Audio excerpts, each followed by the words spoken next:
Hello students, welcome back to my channel. ఈరోజు Chipko movement అనేటువంటి టాపిక్ని మనం తెలుగులో తెలుసుకుందాం. This Chipko movement was started by group of villagers in Uttarakhand who oppose the cutting of trees.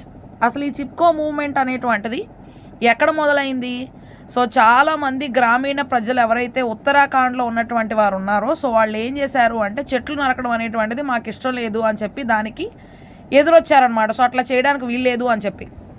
It is the first organized movement started in April 1972. Okay, so ఇది మొట్టమొదటిగా ఎక్కడ మొదలైంది అంటే ఏప్రిల్ మాసంలో 1972 సంవత్సరంలో to protect the trees against the commercial forest policy. So మన యొక్క అవసరాల కోసం, మన యొక్క స్వార్థపూరితమైనటువంటి ధన సహాయం కోసం, లేదు అంటే మనం ఏదో వస్తువుల్ని వాడుకోవడం కోసం, ఒక బల్లను లేదంటే ఒక తలుపును తయారు చేసుకోవడం కోసం, ఒక మంచాన్ని తయారు చేసుకోవడం కోసం, ఓకే, సో అట్లాగా వాడేటువంటి చెక్కని అలా చేయకుండా చెట్లను కాపాడాలి అని చెప్పి కమర్షియల్ ఫారెస్ట్ పాలసీకి వ్యతిరేకంగా వీరందరూ కూడా నిలబడ్డారనమాట. So though the Chipko movement gain its prominence in 1970. Okay, so ఈ యొక్క చిప్కో మూవ్మెంట్కి దాని యొక్క ముఖ్యమైనటువంటి ప్రాముఖ్యత అనేటువంటిది 1970 సంవత్సరంలోనే ఇవ్వబడింది. The real movement occurred in 1604. కానీ మొట్టమొదటిగా అసలు ఇది మొదలైంది ఎప్పుడంటే 1604 సంవత్సరంలో.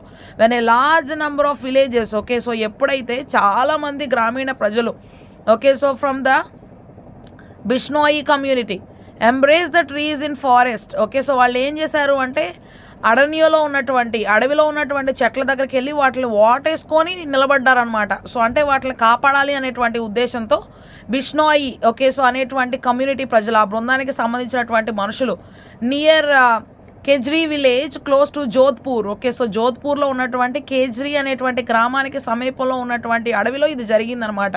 And prevented the king soldiers from cutting them down.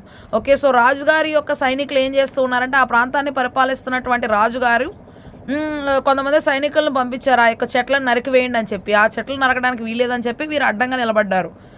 The angered Jodhpur king ordered the soldiers to kill the Bishnois. Okay, so అప్పుడు ఆయన ఏం చేశాడు అంటే ఈ యొక్క మనుషులు ఎవరైతే చెట్లని మంచిగా హత్తుకొని అక్కడ నిలబడ్డారో వాళ్ళని చంపేసేయండి అని చెప్పి రాజుగారు చెప్పారనమాట. So while cutting down the trees, ఆ యొక్క చెట్లు నరుకుతున్నటువంటి సమయంలో, and as a result around 363 people last there lives trying to protect there beloved Kejri trees. Okay, so Kejri అనేటువంటి ప్రాంతంలో ఉన్నటువంటి చెట్లని కాపాడటం కోసం వాటిని హత్తుకొని మనుషులు నిలబడ్డారు కాబట్టి ఆ చెట్లు నరికేటువంటి ప్రయత్నంలో 363 మంది జనాలు వారి యొక్క ప్రాణాలను పోగొట్టుకున్నారు చెట్లను కాపాడాలి అనేటువంటి ఉద్దేశంతో.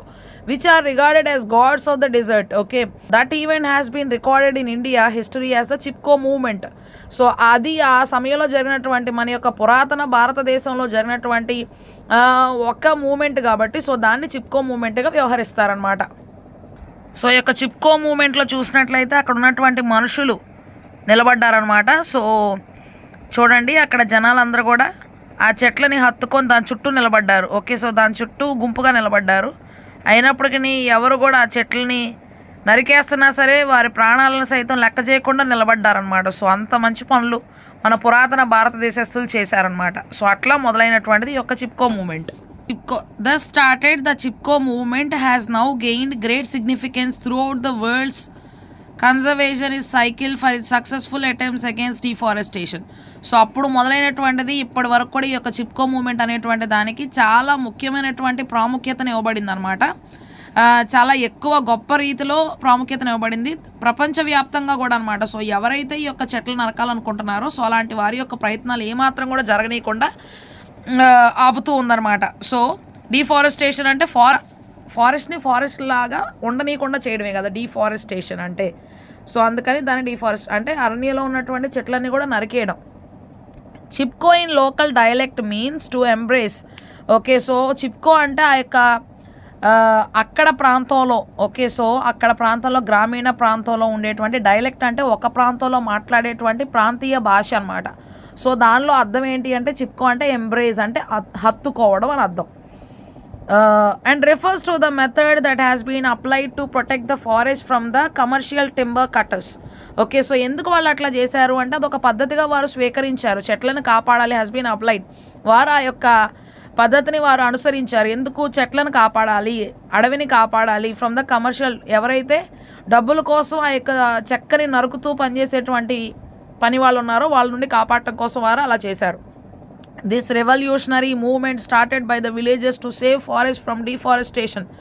ఓకే, సో ఎలాంటివంటిది ఒక ఉద్యమంతో కూడినటువంటి దాన్ని ఇది మొదలుపెట్టినటువంటి వారు ఎవరు అంటే ఆ గ్రామీణ ప్రాంతాల్లో ఉండేటువంటి మనుషులే అరణ్యాన్ని కాపాడటం కోసం చేసినటువంటి పని అనమాట. Soon got world wide support and attention. వారు చేసినటువంటి ఈ పని ప్రపంచవ్యాప్తంగా వారికి చాలా మంచి సపోర్ట్ అనేటువంటిది వచ్చింది. అందరూ కూడా దాన్ని చాలా జాగ్రత్తగా గమనించారనమాట. So Chipko movement was very successful in influencing policy both at centre and state level.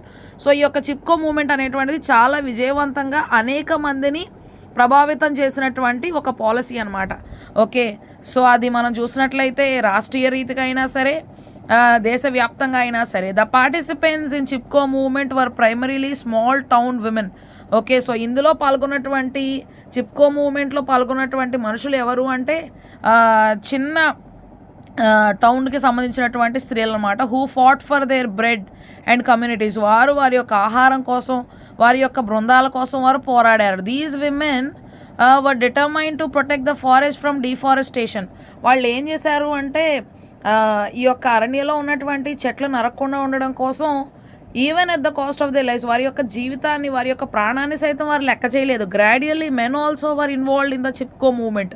తర్వాత పురుషులు కూడా ఇందులో పాల్గొనడం ప్రారంభించారు. Thus the Chipko movement showed that devolution of environmental rights and obligations is more important aspect of environmental management. Okay, so ఎట్లాగే ఈ యొక్క Chipko movement అనేటువంటిది అన్ని రకాలైనటువంటి వాతావరణ రీత్యా అన్ని హక్కులు కూడా ఇచ్చిందనమాట. ఓకే, సో చేయాల్సినటువంటి పనులు is a more important aspect of environmental management. ఏం చేయాలి, ఎలా చేయాలి అన్నీ కూడా అందించిందనమాట వాతావరణాన్ని కాపాడటం కోసం.